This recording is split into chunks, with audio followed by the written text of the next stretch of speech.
Bonsoir, bienvenue à tous sur le campus de l'Université Toulouse-Capitole.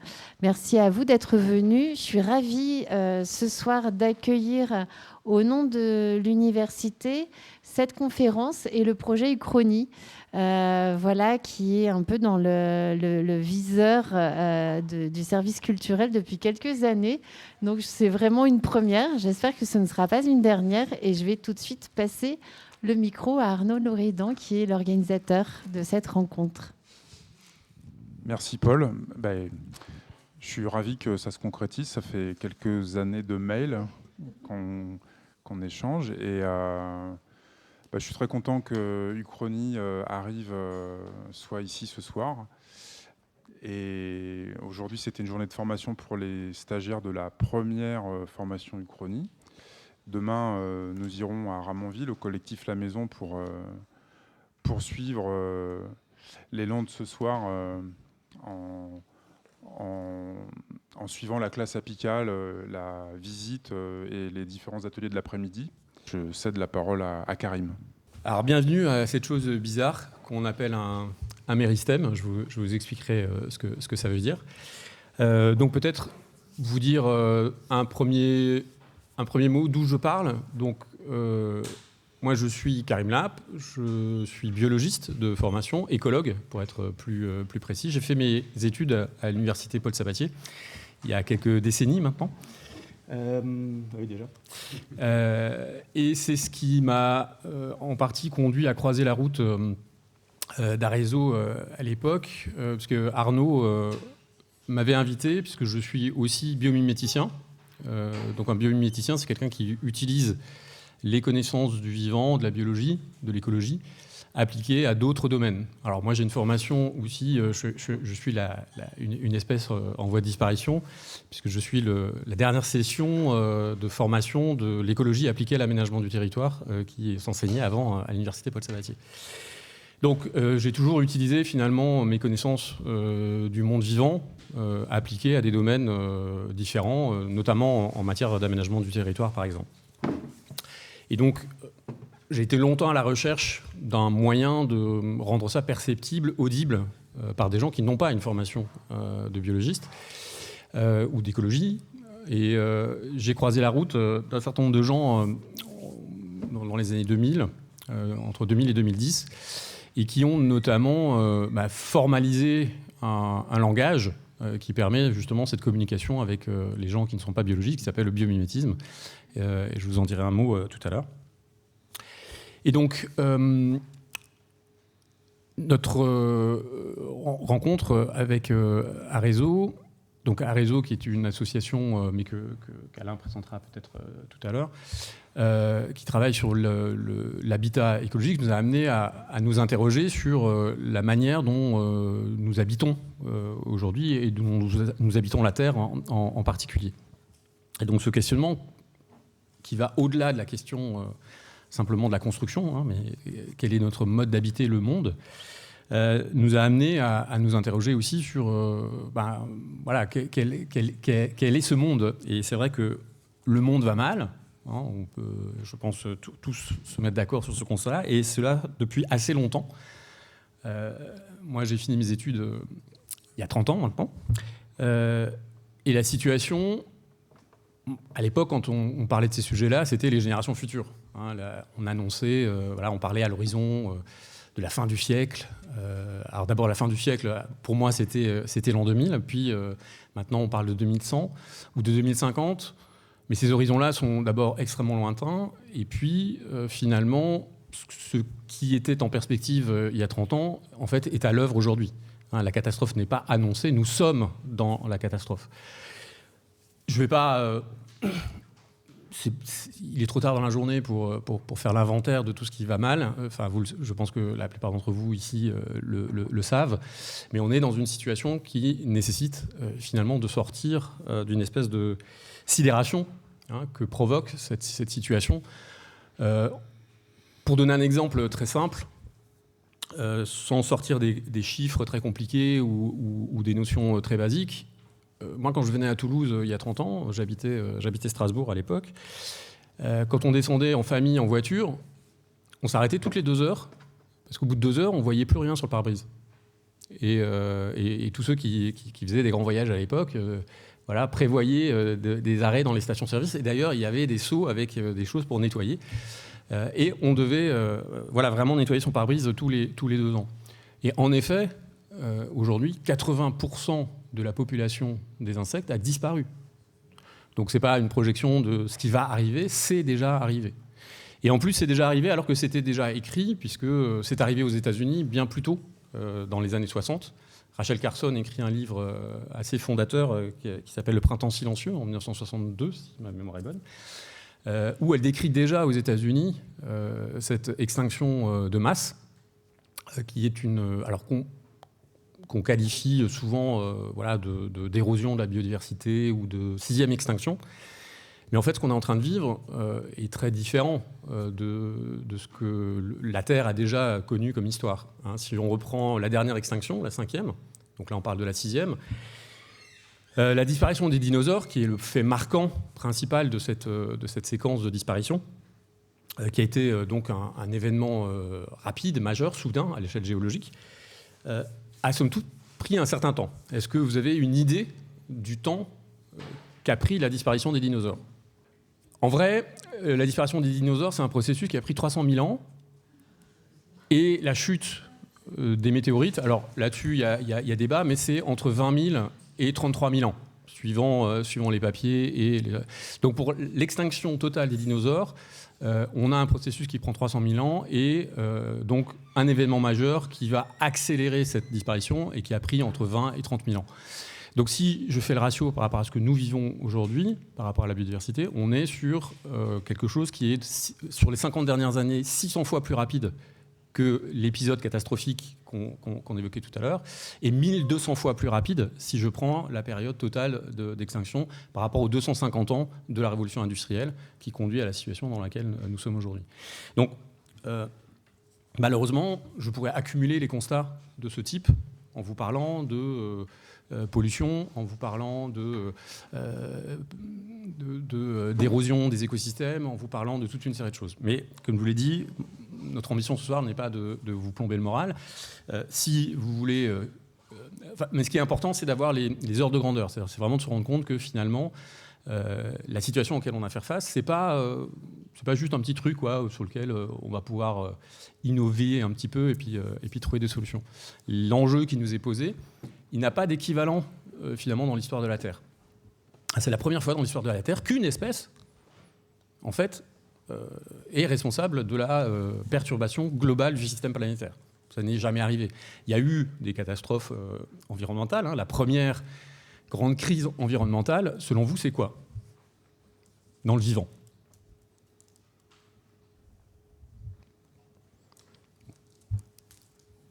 Vous n'avez pas le droit de le dire. Une idée? En fait, c'est l'invention de la photosynthèse. La photosynthèse, il y a les micro-organismes qui inventent la photosynthèse. Il y a un déchet organique, c'est l'oxygène. Et du coup, on passe d'un monde acide à un monde oxydant. Et c'est la première grande extinction. 95 à 99% des espèces anaérobies disparaissent au profit des espèces aérobies. Donc, on voit que la Terre a déjà vécu un certain nombre de bouleversements assez importants, des glaciations, des changements d'état liés à des phénomènes cosmiques, etc. Mais jamais à cause d'une espèce. Donc ce paramètre-là, et jamais à cette vitesse. C'est-à-dire qu'à chaque fois, quand on parle là pareil de première extinction, c'est des choses qui se produisent sur des millions d'années. Mais à l'échelle de l'histoire de la Terre, évidemment, tout ça est très rapide. Et nous, ce qu'on est en train de vivre est quelque chose qui va de l'ordre de 1000, comme je vous disais, autour de 1000 fois plus vite que ce qui a pu se passer sur des grands événements planétaires. Donc du coup, quand on sait ça, la première réaction collective ou individuelle, c'est la sidération. Parce qu'évidemment, moi le premier, je me sens totalement impuissant par rapport à ça. Et donc du coup, comment on fait pour sortir de cet état de sidération sans se raconter des histoires. C'est-à-dire qu'il s'agit quand même de regarder les choses en face, mais du coup de trouver une manière de se remobiliser et de trouver des capacités d'action. Alors qu'est-ce qu'on peut faire ? Il y a plusieurs possibilités. On peut décider de faire de la politique, par exemple. Bon, ça a ses limites et des modalités d'engagement qui aujourd'hui ne sont pas forcément une très grande efficacité. On peut lutter en se disant, voilà, on peut identifier un certain nombre d'adversaires ou de gens qui posent problème. Et on voit qu'aujourd'hui, il y a des combats dans la société qui peuvent aller jusqu'à des affrontements extrêmement forts, comme par exemple sur l'eau aujourd'hui. On voit qu'il y a des grands enjeux ou localement, vous le savez aussi, autour de grands projets autoroutiers ou ce genre de choses. Et donc des luttes s'organisent, mais avec là aussi un certain nombre de limites et pas forcément une façon positive de s'engager dans le monde aujourd'hui. On peut décider aussi de se désengager.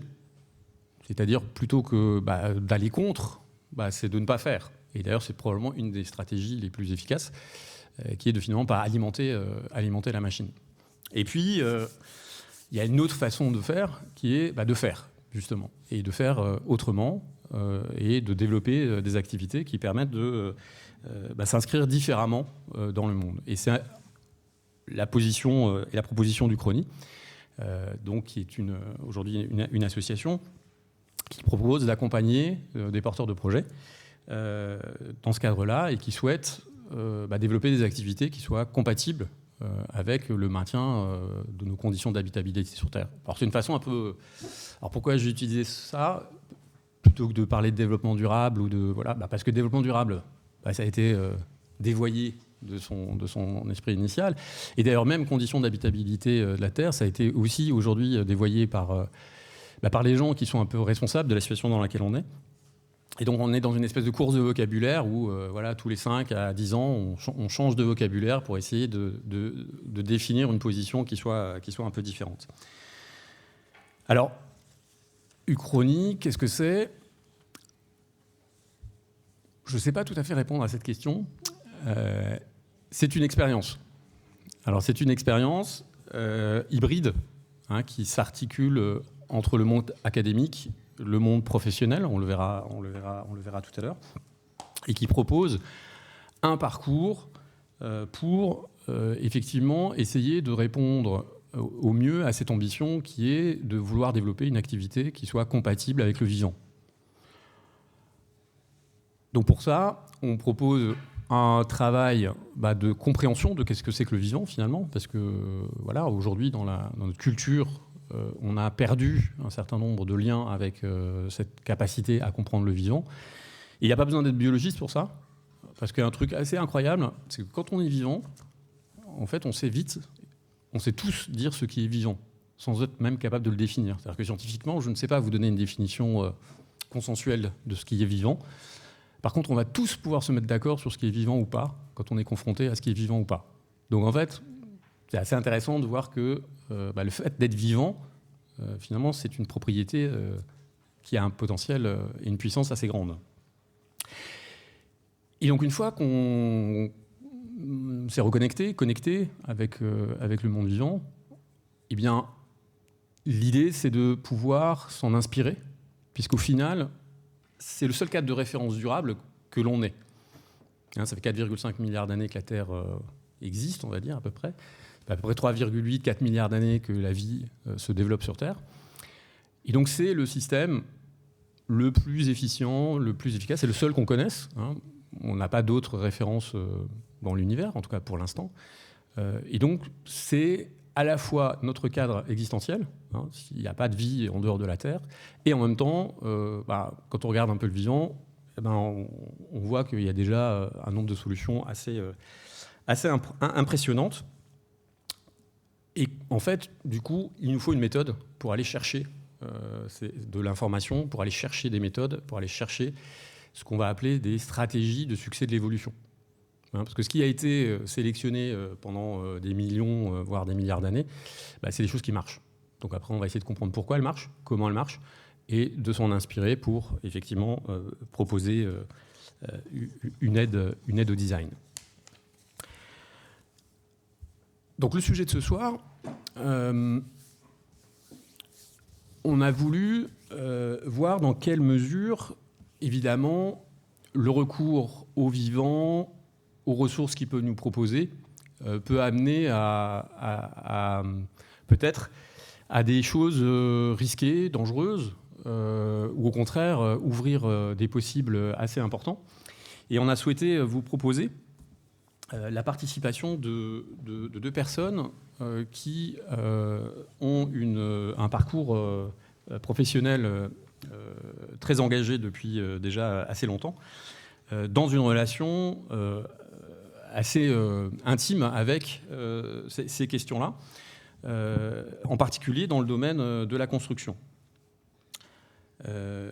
Donc, Alain et Nicolas, merci d'être parmi nous ce soir. Et peut-être avant que je puisse vous poser des questions un petit peu plus précises, est-ce que vous pouvez nous partager d'où vous allez parler ce soir, et puis peut-être nous raconter en quelques minutes votre parcours qui va nous éclairer sur votre présence ici. Alain, est-ce que tu veux commencer ? Oui, alors, bonsoir, merci. Je suis à bonne distance du micro, là. Donc, bonsoir, merci de m'avoir invité. Moi, je suis maçon à la retraite. J'ai travaillé pendant 37 ans dans une coopérative autogérée. Autogérée, ça veut dire tout le monde participe à la décision et tout le monde participe au partage des excédents nets de gestion. On a fait de la terre pendant 37 ans. On a fait de la terre avec une situation qui était une situation, je dirais, tellement clandestine que personne ne savait qu'on existait, ou à peu près, et donc personne ne nous demandait des comptes finalement. Et donc on a fait un peu ce qu'on a voulu, comme on a voulu, en essayant d'être au plus près de ce dont a parlé Karim, là, c'est-à-dire essayer à la fois de respecter l'environnement, c'est-à-dire puiser le moins de choses stratégiques, fines, rares, délicates dans l'environnement, et en même temps proposer aux gens chez qui on travaillait d'avoir un environnement sain à l'intérieur de leur maison, de façon à être un peu plus tranquille sur l'avenir. Donc voilà, on a fait ça pendant j'étais dans l'entreprise pendant 37 ans. Je suis à la retraite depuis 8 ans maintenant. Et donc maintenant, je me suis impliqué dans la Confédération de la construction en terre crue en France, qui est le représentant de la filière terre crue, qui vise à rassembler tous les gens qui interviennent sur la terre crue pour essayer de faire avancer la réglementation, faire avancer les assurances, faire avancer la connaissance, etc., de façon à ce qu'on ait les choses les plus objectives et les plus transmissibles possibles. Et j'ai fini. Est-ce que tu peux nous dire un mot sur Arezo ? Alors, je dis un mot sur Arezo, oui. Alors, Arezo est une association qui a été fondée en 1999. C'était l'autre millénaire, vous avez compris. Donc c'est presque vieux et obsolète, mais ça reste pertinent. C'est un peu l'avantage des vieux pots dans lesquels on fait les bonnes soupes, les meilleures soupes en fait. Et donc Arezo reste un creuset dans lequel des gens... alors, je dirais que les hauts faits d'Arezo, c'est en 2003... On a fait une étude sur, on va dire, les toilettes sèches et comment on pouvait gérer nos excréments dans l'habitation. Ce qui a permis de... Alors, on a une subvention de l'Europe, on a créé, on a rassemblé beaucoup de documentation qu'on a mis à la disposition de qui voulait. Et c'est depuis qu'il y a des entreprises ou des associations qui font un service de toilettes sèches pour toutes les manifestations, à la fois les manifestations dehors, mais éventuellement à l'intérieur quand ce n'est pas équipé. Et donc en fait, en 2003, donc ça c'était au printemps 2003, et en septembre 2003, pour les 2 ans de l'explosion d'AZF, on a installé les premières toilettes sèches publiques dans une manifestation publique sur la prairie des Filtres à Toulouse, et ça s'est très bien passé. Et le deuxième haut fait d'Arezzo, c'est d'avoir accueilli en son sein Arnaud et Karim et Uchroni. Et donc, une fois que cette activité a été montée, cette activité est devenue autonome et vous êtes là ce soir pour la faire vivre. Je veux dire qui est dans Arezzo ? Qui est dans Arezzo ? Alors, Arezzo, c'est les gens qui s'intéressent à l'éco-construction.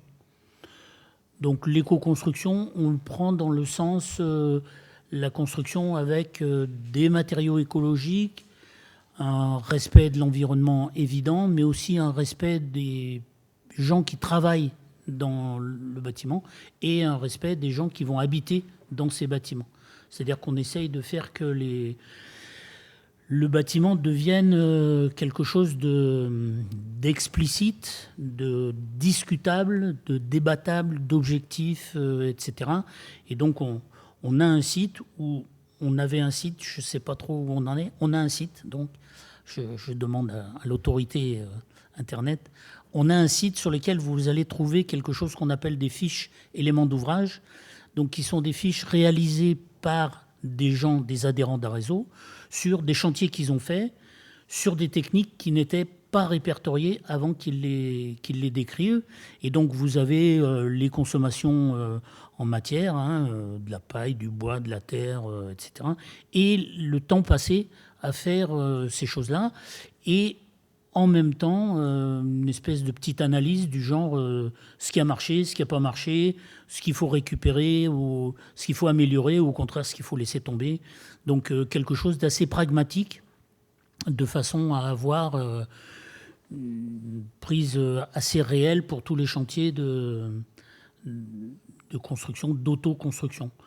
Alors, je ne sais pas où sont les statistiques, mais il y a quelques années, le site a fondu les plombs, mais on était à 1,5 million de visites sur ces fiches-là essentiellement. Et on était connus dans toute la France et dans toute la francophonie, puisque j'ai rencontré des Belges qui nous connaissaient aussi. Et est-ce que tu peux nous dire un mot sur ce qui t'a amené à avoir cet engagement très tôt, parce que finalement tu étais conscient de choses qui n'étaient pas forcément très partagées à l'époque? Alors, du coup, j'attaque sur ma vie. Moi, je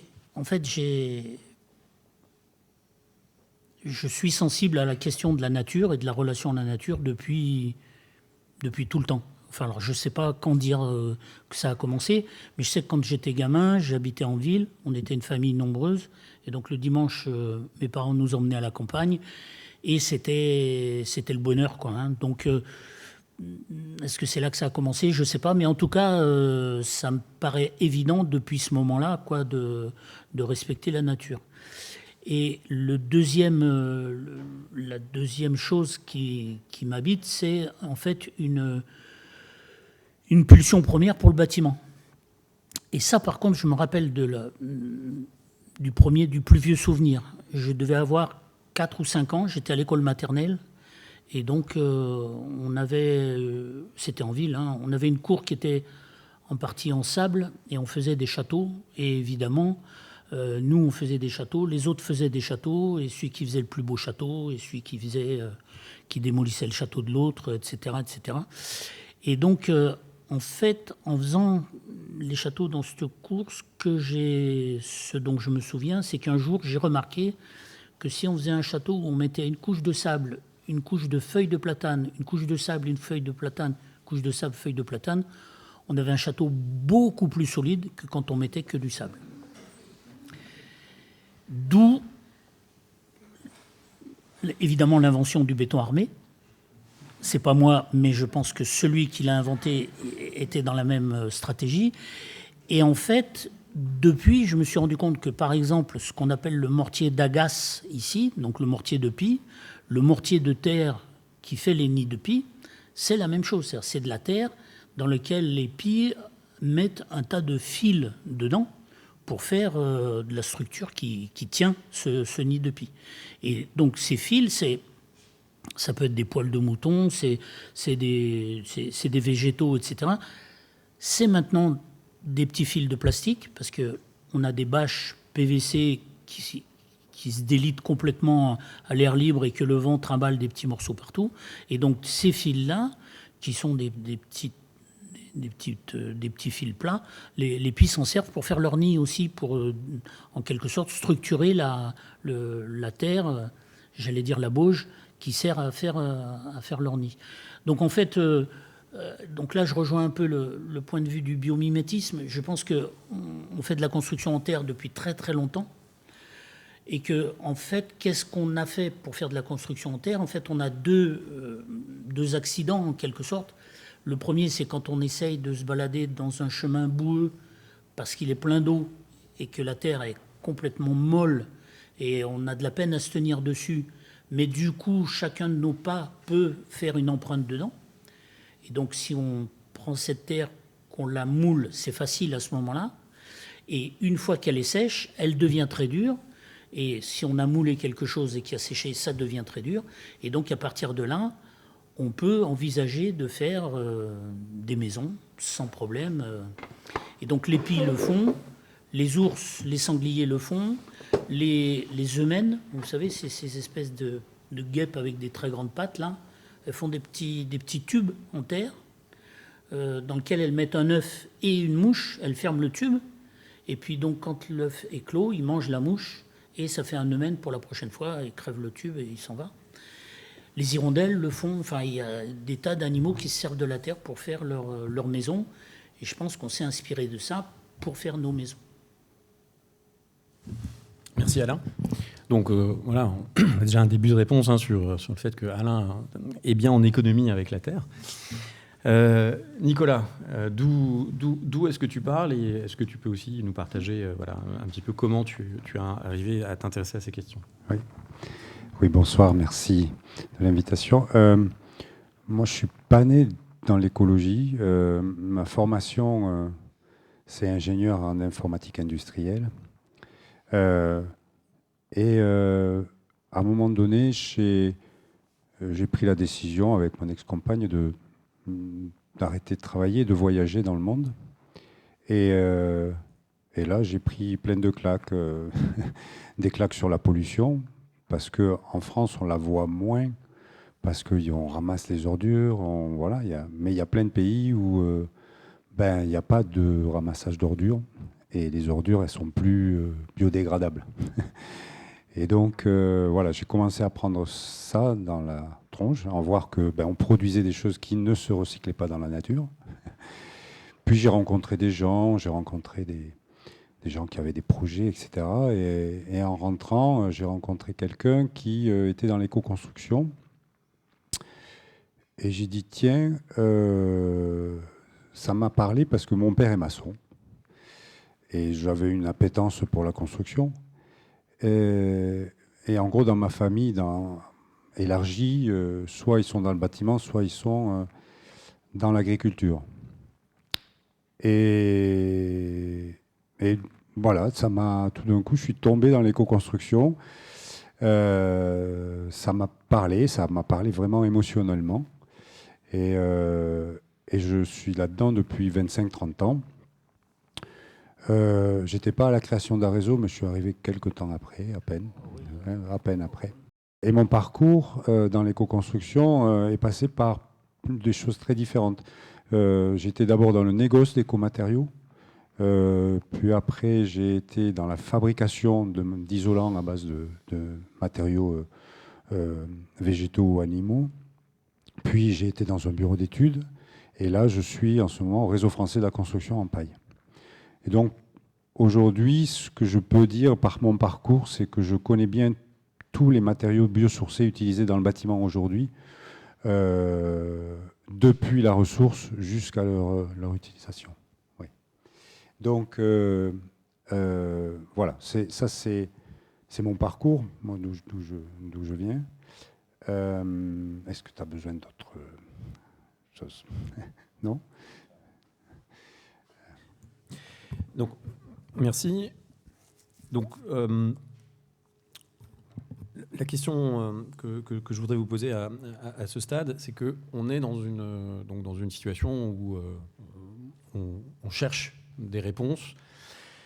On a souvent en réflexe pour essayer de se sortir de la pression qu'on met aujourd'hui sur les milieux, l'idée que on va chercher à remplacer, en particulier dans la construction, des matériaux qui sont à l'origine du problème, notamment des matériaux qui sont utilisés à partir de ressources fossiles, que ce soit du gaz, du pétrole, et donc d'aller plutôt vers des matériaux biosourcés ou géosourcés, et en particulier,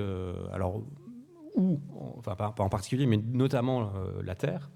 Et donc, Alain, la première question que je voudrais te poser, c'est est-ce que, au final, on peut tout faire avec la terre, avec les biosourcés, et est-ce qu'il y a une limite à ça par rapport aux enjeux auxquels on va faire face aujourd'hui?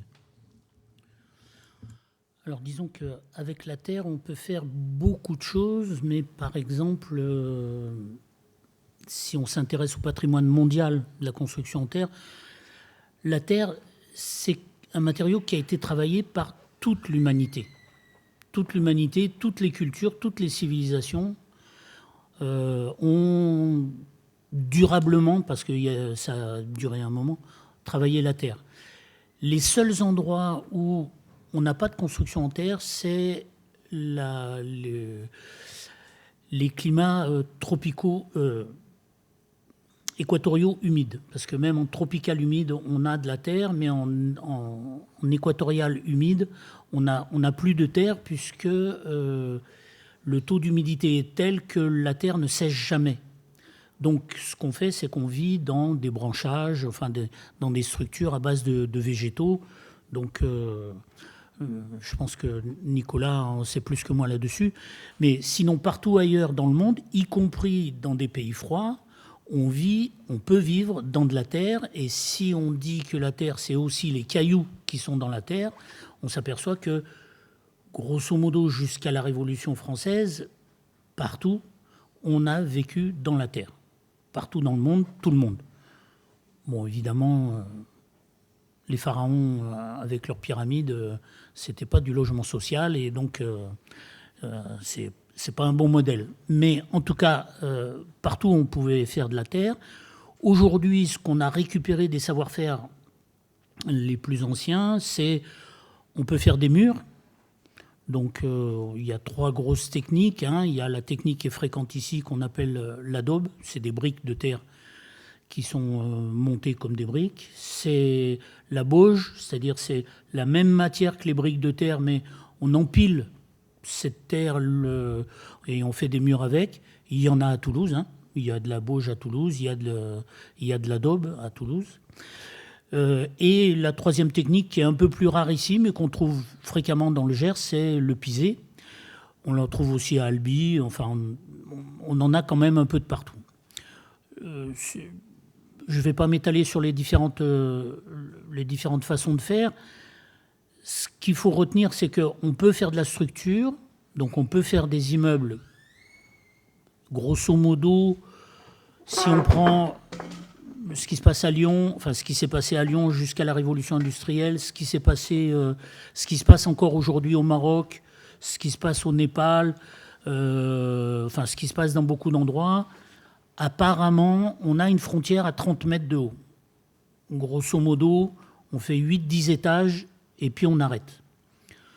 Est-ce que certains sont allés plus haut, que ça s'est effondré? J'en sais rien.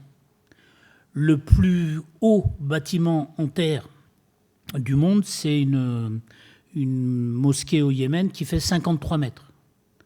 53 mètres, ça fait 17 étages. Alors, la question, c'est est-ce qu'on aurait besoin de savoir fabriquer 17 étages en terre? Moi, à mon avis, non. Mais peut-être qu'il y a des urbanistes dans la salle qui souhaitent construire des bâtiments de ce niveau-là.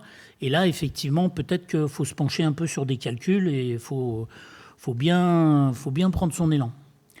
Sinon, au Yémen, on a actuellement une ville qui est très connue parce qu'elle est au patrimoine mondial de l'UNESCO, c'est Shibam. Et si vous allez voir un peu les photos, vous avez une ville entière avec, je ne sais plus si c'est 100 ou 200 bâtiments qui font 8 étages de haut, qui sont montés en adobe. Et il y a absolument zéro calcul pour faire ces bâtiments.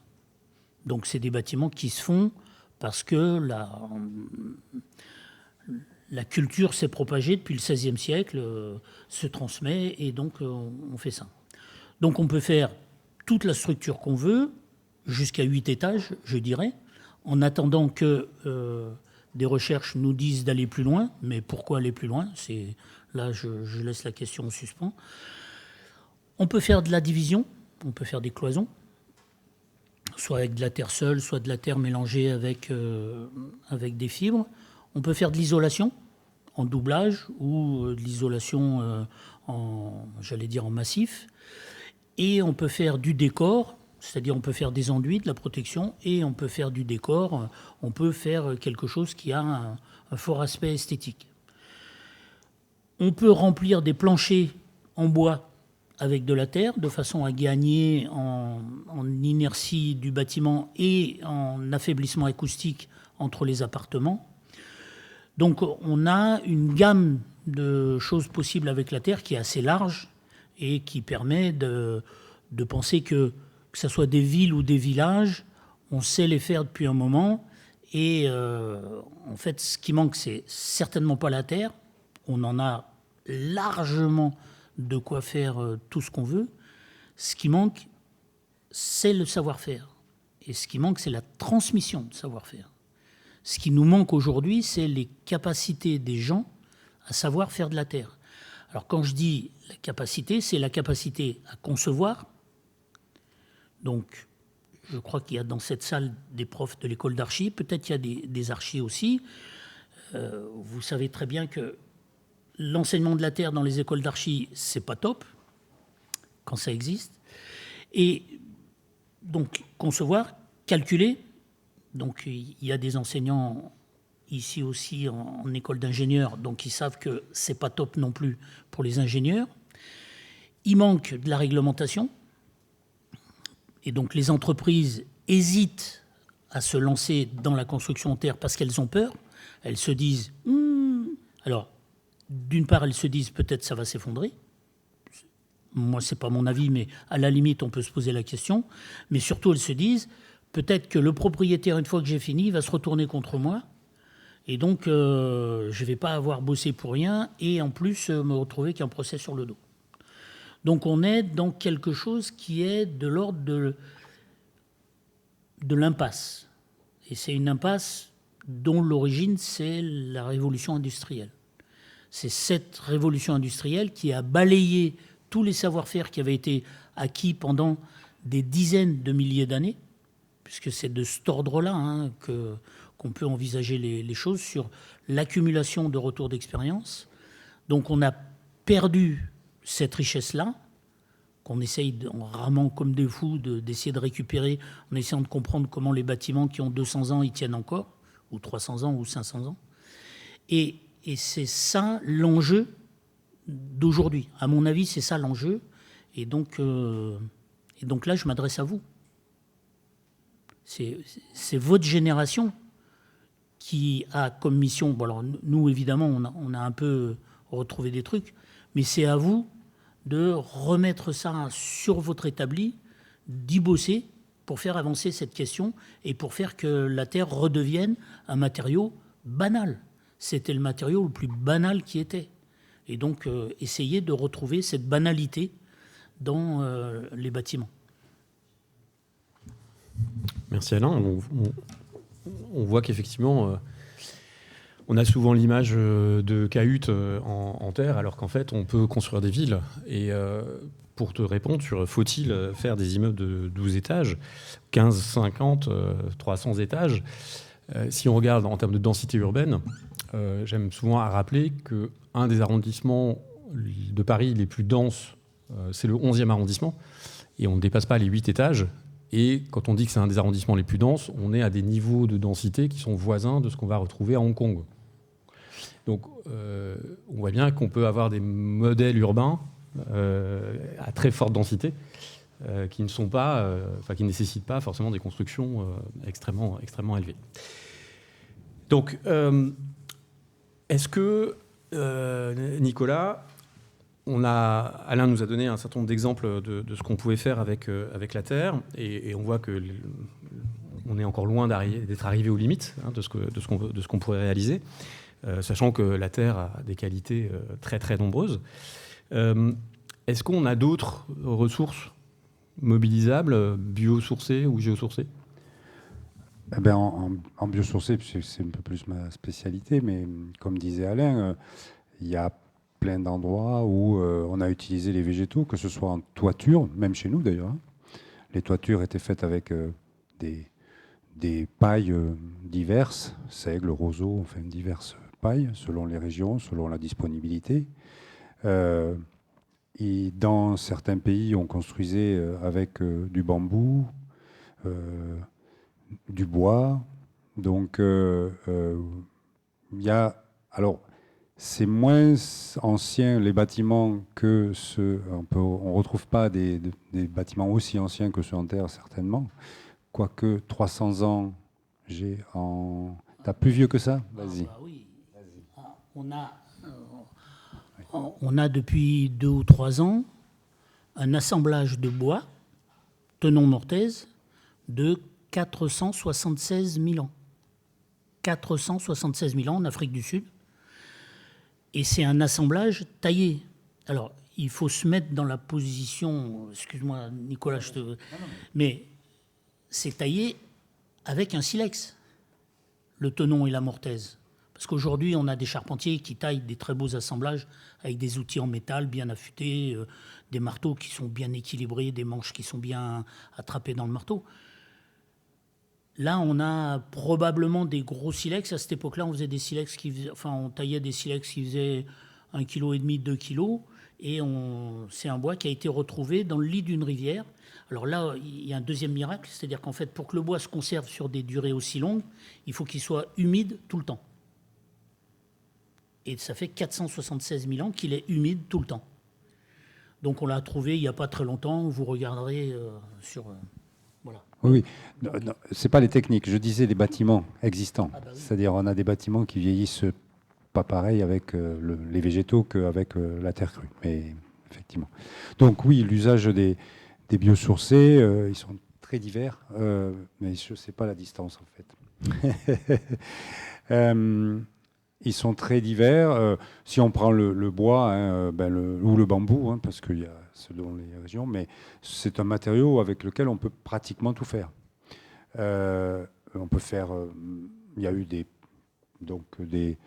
charpentes, des ossatures, des planchers, des toitures. Enfin voilà, on peut tout faire avec le bois, notamment. Mais la contrainte des végétaux et des biosourcés, c'est que selon les biosourcés qu'on utilise, ils peuvent se dégrader s'ils sont en contact permanent. Alors, en contact, pas permanent justement, en contact avec l'humidité, mais avec des humidité, chaleur, enfin, etc. Mais c'est vrai que Venise, par exemple, tout Venise repose sur des piliers en bois qui sont enterrés et qui sont dans l'eau, baignés dans l'eau complètement. Donc ça dépend des biosourcés. Dans les bois, il y en a qui vont durer longtemps dans l'eau et d'autres qui ne vont pas durer longtemps dans l'eau. Donc voilà, il y a tout un savoir-faire à un moment donné, une reconnaissance qui est historique. On revient sur les savoir-faire, sur les connaissances. Et ça, c'est un des gros enjeux. Hein, c'est de retrouver ces savoir-faire et ces connaissances. Je pense qu'on en parlera plus tard. Est-ce qu'on peut tout faire aujourd'hui avec des biosourcés et des géosourcés? Globalement, oui. On peut faire tous les bâtiments que l'on veut. La contrainte peut être le contact avec le sol, quelquefois. Hein, tu pourras le souligner. Mais après, l'autre contrainte, elle va se trouver dans le fait que aujourd'hui, on nous demande, comme tu le disais tout à l'heure, des calculs,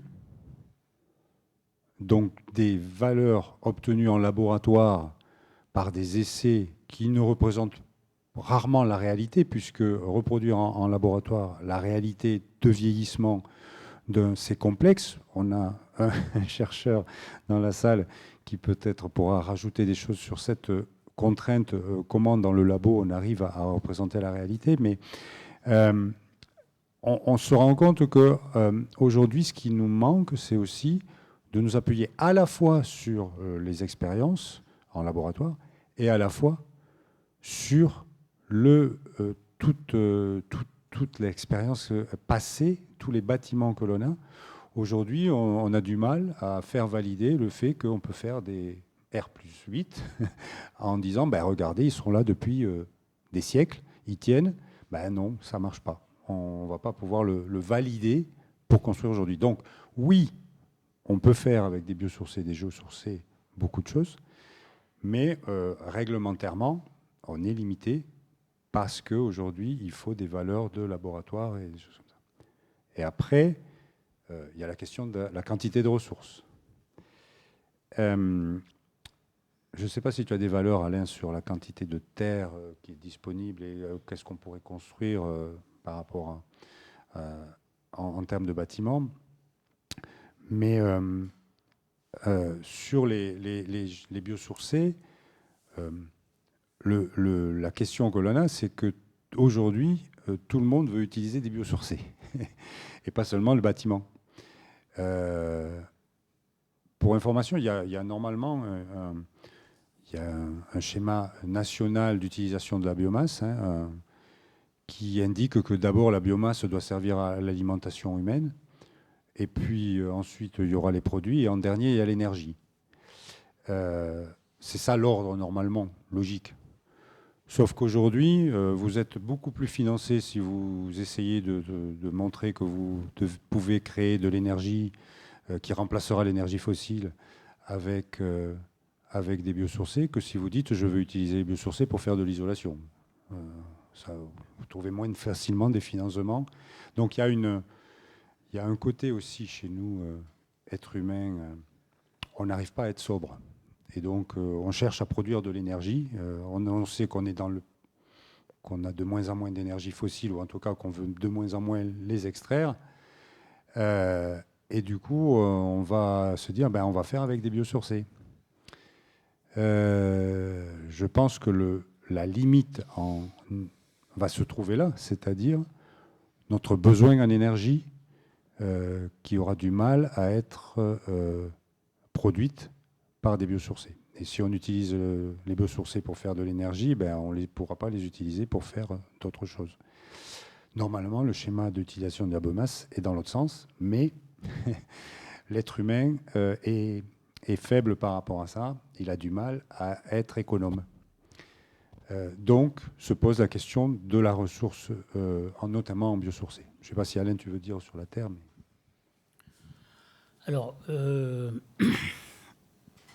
très souvent, depuis que je fais de la terre, on me dit oui, mais est-ce que la terre chez moi, elle est bonne pour faire de la construction en terre? Alors là, on ne va pas mettre des salopettes et on ne va pas essayer, mais je suis formateur, je forme des gens qui, en maçonnerie de terre, je forme des gens qui sont en réinsertion, en recyclage, en réemploi. Et donc, ces gens-là, je leur dis, venez avec un seau de terre de chez vous. Depuis que je fais de la formation, je dois avoir essayé plus d'une centaine de terres différentes. Pour l'instant, je n'en ai pas trouvé une seule qui ne convient pas. Donc la terre qui convient, il y en a partout. Alors je ne connais pas l'épaisseur du socle de terre sous nos pieds, juste précisément sous cet amphithéâtre aujourd'hui. Mais par exemple, le Gers, et particulièrement le cône de déjection qui sort pas très loin au moment où la Garonne sort des Pyrénées, ce cône de déjection fait au moins 150 mètres d'épaisseur et il fait à peu près un département puisqu'il couvre il couvre grosso modo la surface du Gers, donc 5000 km². Si vous comptez à 100 mètres ou 200 mètres d'épaisseur, je vous laisse faire les comptes que vous allez avoir. Il y a de quoi faire du bâtiment très largement dans toute la France. Mais évidemment, on ne va pas faire venir la terre du Gers en Picardie, en Alsace, etc. Donc de la terre, il y en a partout, partout, partout, et il y en a en quantité énorme partout. La terre, c'est l'érosion de la roche qui sort des Pyrénées, enfin les Pyrénées, les Alpes, le Massif central. À un moment, il y a de la matière qui est sortie de dessous la croûte terrestre, qui est venue dans l'atmosphère, et c'est l'érosion, la chaleur, le froid, le gel, la pluie, les plantes, etc., qui ont brisé cette roche en menues petites choses, et c'est ça la terre, et toutes les terres marchent pour faire au moins, je dirais, du rez-de-chaussée plus un étage, et évidemment beaucoup plus selon les endroits. Donc on n'a pas de problème de ressources pour la terre. Le problème qu'on a, c'est que c'est quelque chose de très lourd et qu'au contraire, il faut éviter de transporter.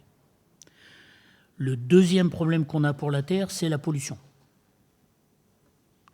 On ne se rend pas compte, mais on a tout pourri. Tout. Que ce soit dans les champs ou dans les villes, avec les ateliers industriels, avec les systèmes d'épandage de nos déchets, avec les épandages d'engrais, de substances phytosanitaires, on a tout pourri. Donc il va falloir faire avec.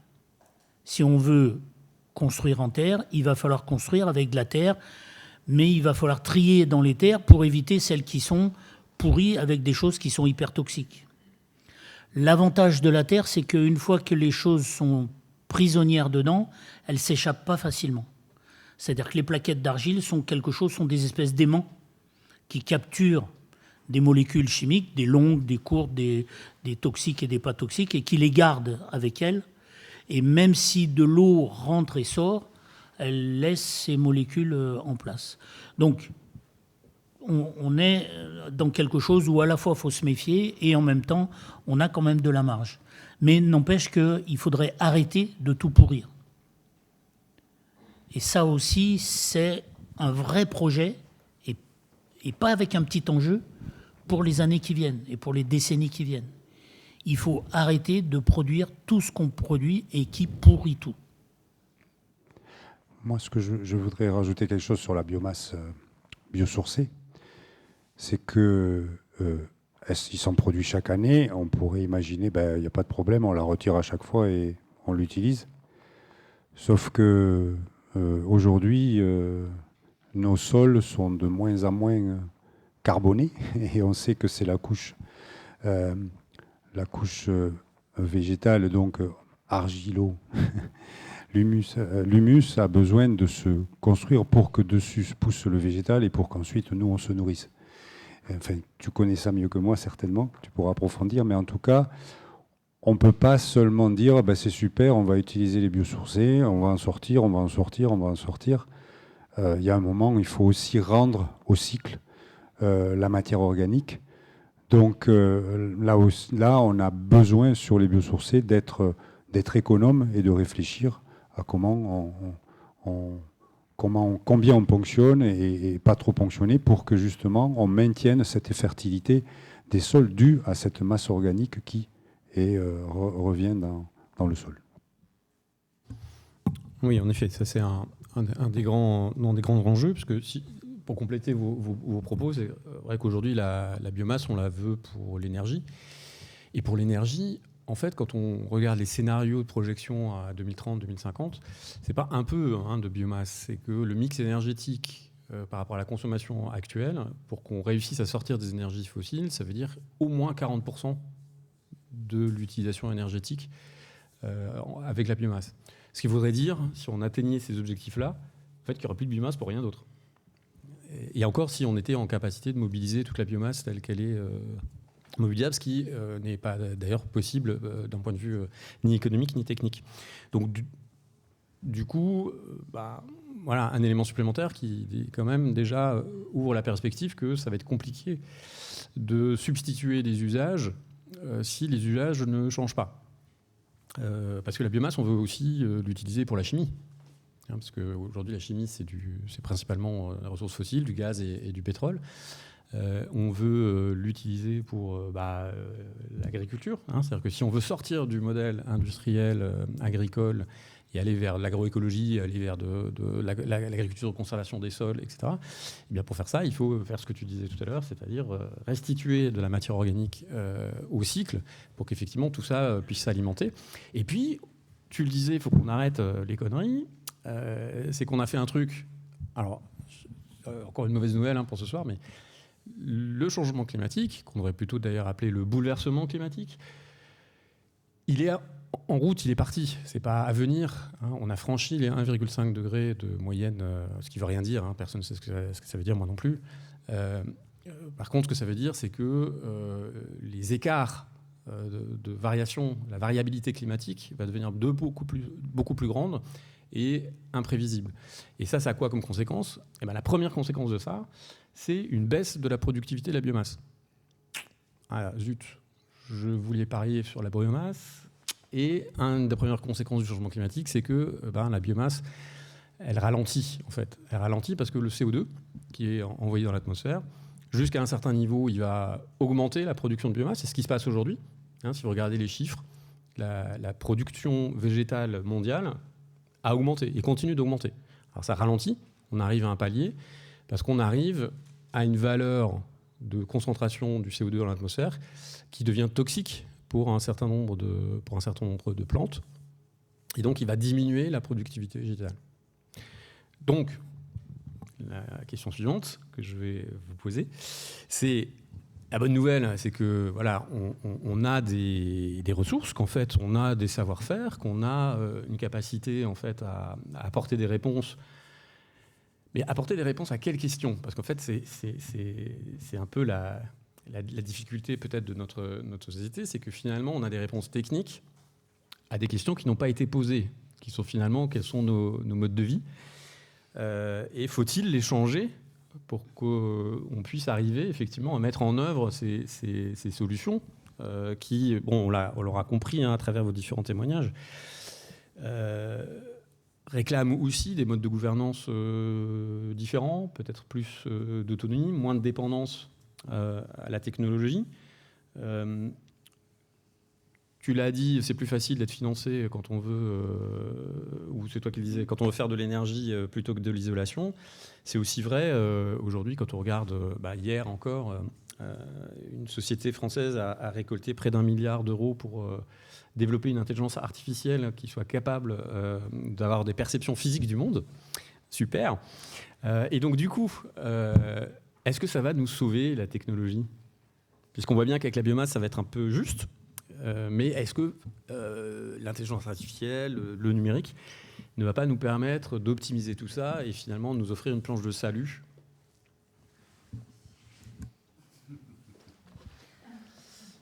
Moi, je ne crois pas du tout. Je crois que la seule chose qui va nous sauver, c'est de discuter, d'échanger, de débattre, en somme de faire de la politique. C'est de décider ensemble. Et oui, il va falloir changer notre mode de vie. Ce qui a considérablement changé dans le XXe siècle, c'est qu'on est passé de 2 à 10 milliards à 8 milliards de 2 à 8 milliards d'habitants. Et donc forcément, sans compter qu'en plus, quand on était 2 milliards, grosso modo, il devait y avoir 10% de la population qui vivait scandaleusement, les Américains et quelques Européens. Maintenant qu'on est 10 milliards, il doit y avoir la moitié de la population mondiale qui... Donc les riches, qui sont de loin les plus gaspilleurs, les riches ont beaucoup proliféré. Et donc la prédation de ressources s'est considérablement alourdie.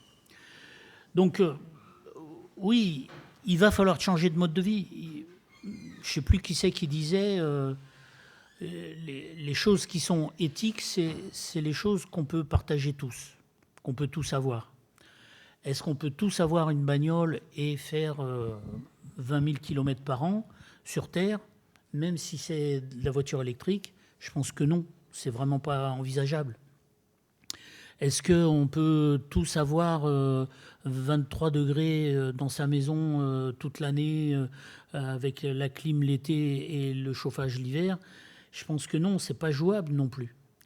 Donc, si on veut que les standards qu'on a vécus ces dernières années y soient logiquement distribués à tout le monde, et si on veut en même temps rester dans un monde fini où les ressources sont limitées, il y a quelque part que ça va craquer, c'est évident, on ne tiendra pas. Donc je pense que la technologie, c'est pas une issue, c'est pas ça qui va nous sortir de l'impasse. Donc l'impasse, c'est notre intelligence à nous, c'est pas l'intelligence artificielle, c'est l'intelligence naturelle, et c'est notre capacité. Donc je disais tout à l'heure à retrouver des savoir-faire anciens, mais c'est des capacités à partager. Je pense que c'est ça qui nous manque le plus, notre capacité à partager. Alors avec nos voisins là dans cette salle, bien sûr, mais aussi avec des humains qui sont beaucoup plus lointains. Je crois qu'au Mali, ils consomment moins de 50 litres d'équivalent pétrole par an, par personne, alors que nous, on consomme 4000 kilos par an. C'est-à-dire, grosso modo, ils consomment 100 fois moins que nous d'énergie. Donc, ils contribuent 100 fois moins au changement climatique. Donc, et du coup, comme ils ont peu d'énergie, c'est leur corps qui fabrique cette énergie, qui produit le travail, qui font un peu d'agriculture, ils font des maisons, ils font un peu le minimum vital. Et c'est ce niveau de vie-là qui est... Enfin, si on peut avoir le niveau de vie qu'on a ici, c'est parce que les Camerounais, les Maliens, les Péruviens, enfin, l'essentiel de la population des pays dits du tiers-monde, elle consomme moins que nous. Nous sommes des gigantesques gaspilleurs de matière et d'énergie, et nous sommes des accapareurs comme pas possible. Donc c'est ça qu'il faut changer. Si on regarde bien, à mon avis, on doit pouvoir vivre à 8 milliards d'habitants sur cette terre en ayant le mode de vie des années 30. Donc on n'est pas non plus à poil dans la jungle. On est quand même dans des maisons, on a des automobiles qui consomment énormément et qui ne roulent pas très vite. Il y avait du tramway partout, par exemple, dans les années 30. Toutes les villes avaient du tramway. On a tout viré dans les années 70, et puis maintenant on remet du tramway partout. C'est n'importe quoi. On est dans le gaspillage à fond. Je ne sais pas si vous êtes au courant, mais on est sur un truc à Colomiers, là. Il y a un bâtiment qui a été fait en 87, construction en terre. La mairie a décidé de le raser. Pourquoi elle le rase? Parce que le nouveau plan d'urbanisme, il est mal placé, ce bâtiment. Faut le refaire, mais 150 mètres plus loin. Mais on se fout de la gueule du monde. C'est parce qu'il y a Airbus qui doit inonder la commune de Colomiers d'impôts qu'on a des millions à dépenser, et donc on rase ce bâtiment au bout de 37 ans. 37 ans, on rase un bâtiment qui marche très bien, hein. C'est une halte garderie. Les enfants sont très contents, les travailleurs de ce bâtiment sont très contents. Tout le monde est très content, mais on le rase pour faire plaisir au plan d'urbanisme. Donc il y a des moments où on se dit, mais voilà, il faut arrêter ça. Il faut arrêter. Donc la question de la construction en terre, et donc là je reviens un peu à la question qui m'a été posée, je m'étais un peu égaré. Ce bâtiment, il a été fait en terre en 1987. Il n'a pas posé de questions. C'est-à-dire que c'était un marché public, il y avait évidemment un architecte, un contrôleur de travaux, des bureaux d'études, structures, thermiques, etc. Tout le monde était là, mais finalement, pour tout le monde, c'était assez évident qu'il n'y avait pas de problème. Bon, c'est un bâtiment au rez-de-chaussée, hein. C'est pas 12 étages. Hein. Donc, il n'y avait pas de problème, donc personne n'a posé de problème. Aujourd'hui, tous les intervenants que je viens de citer, pour exister, ils posent des problèmes. Oui, mais est-ce que ça brûle? C'est important, c'est des enfants, on ne peut pas laisser brûler un bâtiment. Bon, si vous ne savez pas que la terre, ça ne brûle pas, je ne sais pas, vous étiez où ces 5000 dernières années? Enfin, vous n'avez rien vu, enfin voilà, ah oui, mais il faut un papier qui le dit. C'est-à-dire, ça ne suffit pas que la terre, ça ne brûle pas, il faut qu'il y ait un papier d'un labo, avec un labo COFRAC, avec un essai normalisé pour dire ça ne brûle pas. Ok, mais vous comprenez, le problème qu'il y a avec la Terre, c'est que c'est pas comme le béton. Le béton, c'est un sable normalisé. Tous les sables qui sont extraits de toutes les carrières, ils sont lavés pour être le même sable partout. Et c'est du ciment qui est normalisé. C'est le même ciment partout. Donc le mélange sable-ciment-gravier du béton, quand vous l'avez analysé une fois et que vous avez trouvé que ça prenait pas feu, ben finalement, ça va partout. La Terre, ça n'a rien à voir. C'est l'érosion des massifs montagneux, donc la Terre qui est là, par exemple, là, à 5 mètres, 10 mètres, 20 mètres sous cet amphithéâtre, bah, ce n'est pas la même terre que celle qui est de l'autre côté de la Garonne. Ou en tout cas, si c'est la même, parce qu'après tout, c'est possible, c'est un peu un hasard, ça peut être la même, mais il va falloir le démontrer. Donc, on ne s'en sort jamais avec la Terre, puisqu'il n'y a pas une Terre, il y en a des milliers, peut-être des millions, je ne sais pas, je ne les ai pas comptés. Je ne sais pas si quelqu'un pourrait les compter. Donc on est confronté à quelque chose qui est en rapport avec notre façon de penser le monde, qui est une façon hyper sécuritaire, où on voudrait être protégé de tout, du froid, du chaud, du sec, du frais, des microbes, des maladies, de l'ennui, etc., etc. Je vous passe la liste, vous la connaissez aussi bien que moi. On voudrait être protégé de tout, et en même temps, eh ben, ça coûte d'être protégé de tout.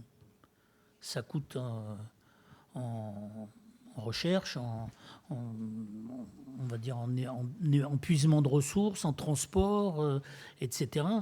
Donc tout ce qu'on fait qui participe à travailler, à produire, eh ben, ça impacte l'environnement. Est-ce qu'en retour, nous, on est capable, chacun d'entre nous individuellement, est-ce que cette sécurité que la société nous apporte, est-ce qu'on est capable de nourrir la société en échange avec une capacité à finalement prendre soin des autres, prendre soin du bâtiment, prendre soin de l'environnement, prendre soin de la transmission, prendre soin de l'éducation, etc., etc., etc. On s'aperçoit que, grosso modo, il y a quand même un gros mouvement de retrait vers je campe chez moi et je laisse les institutions se débrouiller pour mes voisins. Alors qu'en vrai, il faudrait être un peu plus solidaire et un peu plus partageux. Mais on l'a pas, ça.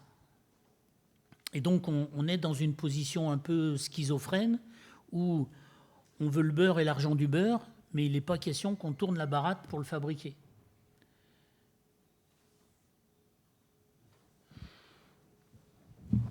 Nicolas. Oui.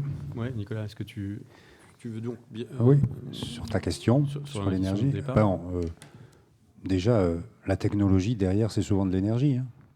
Je veux dire, quand on parle de l'IA, c'est artificiel, sauf qu'il y a des ordinateurs, il y a des bâtiments, et ça consomme beaucoup d'énergie. Donc, il n'y a rien d'artificiel dans l'intelligence artificielle, c'est très matériel, en fait. Parce que c'est ça qu'on nous vend. On a l'impression qu'on crée un monde détaché de la matière, mais en fait, il est complètement réel, puisque derrière, il y a des puces en silicium, de l'acier pour faire les ordinateurs, enfin voilà. En fait, donc déjà, quand on pose ça, souvent, quand on amène de...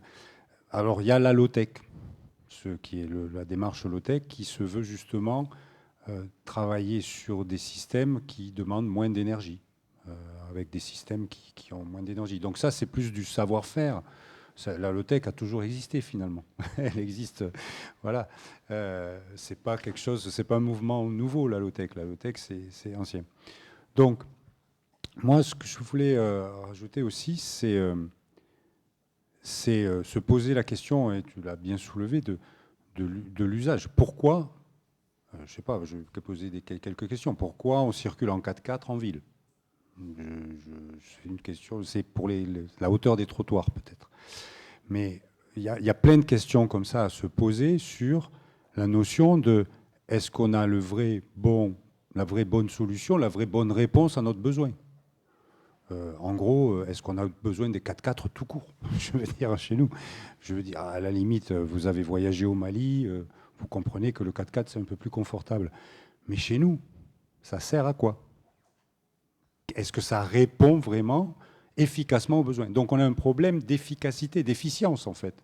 C'est-à-dire qu'on fait trop grand, trop gros, trop puissant, trop pour répondre aux besoins. C'est-à-dire qu'on arrive à répondre aux mêmes besoins avec quelque chose qui a besoin de moins d'énergie, moins de matière, moins de choses. C'est pareil pour l'habitat. Je veux dire, on fait des maisons de 250 mètres carrés parce que c'est confortable, sauf que dans une maison, si vous regardez l'espace que vous occupez réellement dans une maison, il y a des espaces où vous passez pratiquement jamais.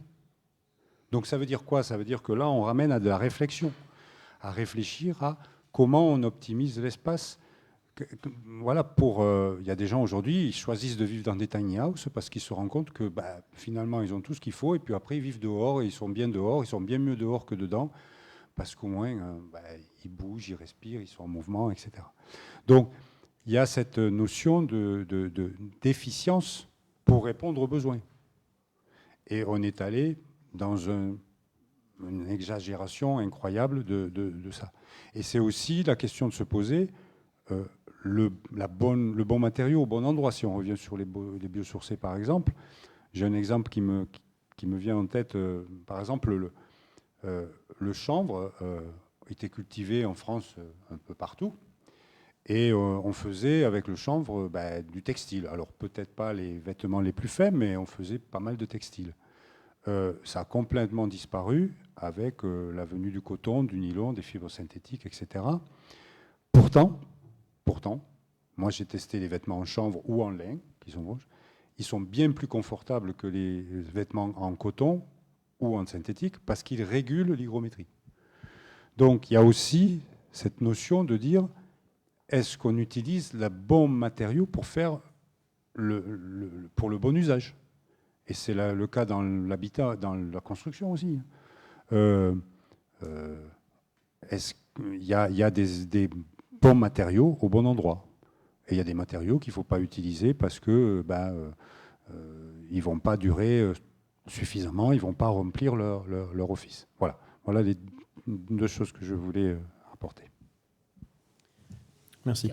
Je voudrais rajouter. Vas-y, je t'en prie. J'ai été long, mais en fait, concrètement, sur la question de la construction et la construction d'une construction qui soit une troisième peau, c'est-à-dire on a notre peau organique, on a une peau d'habit, et puis on a une troisième peau en dur, en quelque sorte. Aujourd'hui, le bâtiment le plus performant, ça serait un mur en terre avec un doublage en paille à l'extérieur. Si vous décidez de construire une maison dans pas trop longtemps, et si vous voulez être au top quand vous serez à la retraite, c'est-à-dire ne pas avoir à payer des monstrueuses factures d'électricité pour la clim, faites-vous une maison en terre avec de la paille à l'extérieur. Terre plus paille, c'est imbattable. À tel point que si on regarde les villes jusqu'à la révolution industrielle, les grandes villes avaient chassé le torchis du centre-ville, donc l'ossature-bois avec un remplissage en terre et en paille et en foin. Mais les villes, les villages et les maisons en torchis, jusqu'à la fin du XVIIIe, qui étaient monnaie courante, c'était ce qui permettait de faire les maisons les plus confortables du point de vue thermique, les plus habitables, c'est-à-dire que pour une parcelle de 100 mètres carrés, vu que les murs étaient très fins, 15 cm, on avait le plus de surface habitable à l'intérieur. Aujourd'hui, avec le béton, on n'arrive même pas à faire des murs de 15 cm d'épaisseur. On est minimum à 18. Donc, le torchis, c'était le plus performant pour faire des villes, surtout qu'il y avait besoin d'avoir des jardins et tout ça. Donc, on a quelque chose avec la terre et la paille qui est, à mon avis, la solution d'avenir sans problème. Et elle sera de plus en plus la meilleure solution. Donc voilà, c'est un conseil pour votre prochain chantier.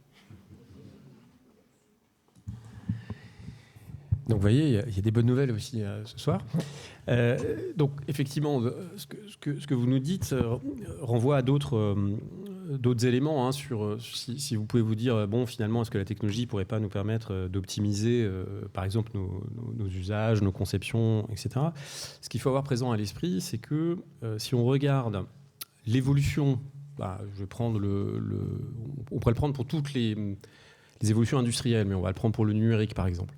Alors, la promesse, tous les 5 ans, il y a un rapport qui sort sur l'état d'avancement du numérique et sur les promesses qui sont faites par l'industrie sur les grandes innovations qui seront proposées dans les 10 à 15 années à venir. Et vous pouvez retrouver ces rapports sur Internet et vous verrez que strictement aucune de ces promesses n'a jamais été tenue. Pour une bonne et simple raison, c'est que, en fait, on a ce qu'on appelle les effets rebonds. C'est-à-dire qu'effectivement, on va optimiser à l'unité de consommation les performances énergétiques. Par exemple, un ordinateur, aujourd'hui, ça consomme beaucoup moins qu'il y a 20 ans. C'est de l'ordre de 7 ou 8 fois moins. Donc c'est beaucoup. Mais le problème, c'est que le nombre de données et le temps d'usage de ces machines a été, lui, multiplié par 30 ou 40.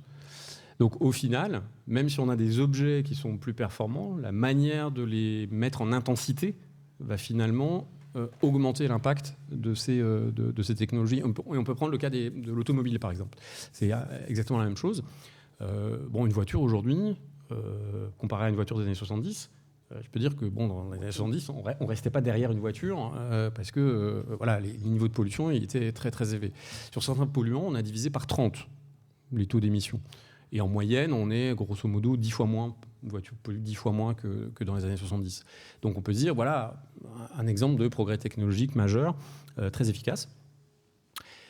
Mais le problème, c'est que, donc oui, les moteurs ont considérablement évolué, mais le nombre de kilomètres parcourus, lui, continue d'augmenter et a explosé.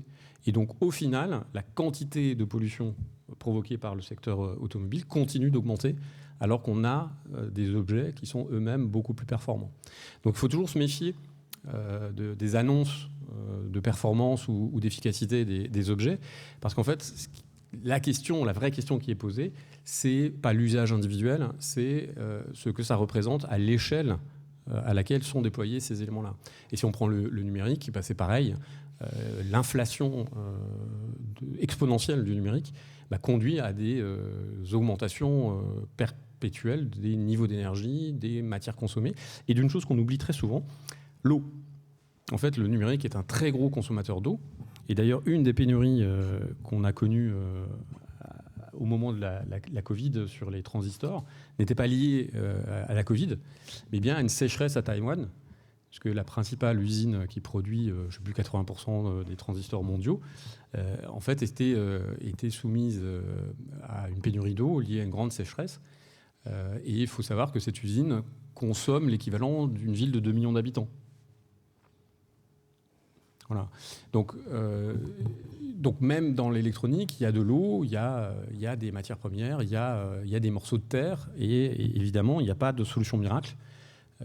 Tout processus de transformation génère une dégradation. Et ensuite, si l'usage n'est pas lui-même, tu évoquais le mot, alors j'aime pas trop ce mot-là, mais de sobriété, ou en tout cas de réflexion de l'usage. La question que je vous posais, est-ce que vous évoquez là la question de quels sont nos modes de vie, finalement, qu'est-ce qui est désirable, est essentiel, quel que soit le type de solution que l'on va chercher à mettre en œuvre. Parce qu'effectivement, la biomasse, c'est pareil. Utiliser des matériaux biosourcés, c'est pas vertueux en soi. Si vous déforestez la forêt pour faire des maisons en bois, c'est pas. Alors vous allez stocker provisoirement du carbone, mais si vous détruisez la forêt, les effets rebonds de ces destructions sont bien pires que de faire du béton. Donc là aussi. Il y a quelques chiffres comme ça. Quelqu'un qui se connaît bien la filière bois dit que si on voulait faire de l'ossature au bois, donc c'est un peu une technique qui est à la mode dans l'éco-construction. Si on voulait faire tous les bâtiments on ne pourrait pas dépasser 30% de bâtiments construits en ossature bois, sinon, au-delà, on déforeste et on perd. Donc voilà, il y a une réflexion sur la manière dont on construit les bâtiments. Et en structure, on peut utiliser de la terre, puisque là, on en a en ressources importantes, et peut-être utiliser le bois pour des parties où on ne peut pas utiliser la terre, justement. Donc il y a cette réflexion aussi de mixer les matériaux, d'utiliser le bon matériau au bon endroit. Et une petite chose que je voudrais rajouter par rapport à ton effet rebond dont tu parles,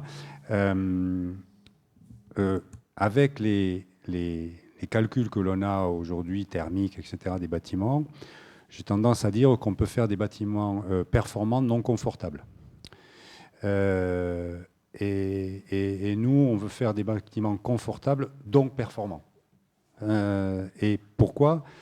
Parce qu'en fait, il y a des paramètres qui ne sont pas pris en compte dans les calculs, qui sont tous les paramètres de confort dans l'habitat, et on ne prend que la performance des matériaux, et on ne prend pas l'aspect est-ce que c'est confortable à vivre dans un bâtiment en terre, dans un bâtiment en bois, dans un bâtiment en ciment, dans un bâtiment en métal. Et on n'a pas le même ressenti. Et donc, si on prend des bâtiments qui sont inconfortables à l'intérieur, même si on met de l'isolation, on pense qu'on va économiser de l'énergie dans ces bâtiments parce qu'on met de l'isolation, c'est super. Mais comme on ne s'y sent pas bien, on va consommer plus d'énergie parce qu'on ne s'y sent pas bien. C'est-à-dire que normalement, on devrait pouvoir vivre dans un bâtiment confortable à 18-19 degrés sans ressentir d'inconfort. Dans un bâtiment performant et confortable, on va être à 22-23 degrés. C'est 4 ou 5 degrés, c'est gigantesque en termes de consommation d'énergie. Donc voilà, il y a aussi cette notion sur les biosourcés et les géosourcés que l'on défend, de dire qu'en plus des performances qui sont équivalentes, on amène du confort qui n'est pas forcément le cas avec d'autres matériaux. En fait, vous venez de nous faire la démonstration qu'il faut être à la hauteur de la manière dont on s'est nommé nous-mêmes, c'est-à-dire Homo sapiens sapiens, sapiens sapiens voulant dire sage sage. Donc on n'était pas sûr, donc du coup on s'est dit qu'on le serait 2 fois, mais que en fait beaucoup de réponses possibles nécessitent en fait d'y réfléchir et que beaucoup de choses ne demandent pas forcément un investissement nouveau, considérable, mais une simple réorganisation ou un retour, une reconnexion à des savoirs hérités parfois depuis des milliers d'années.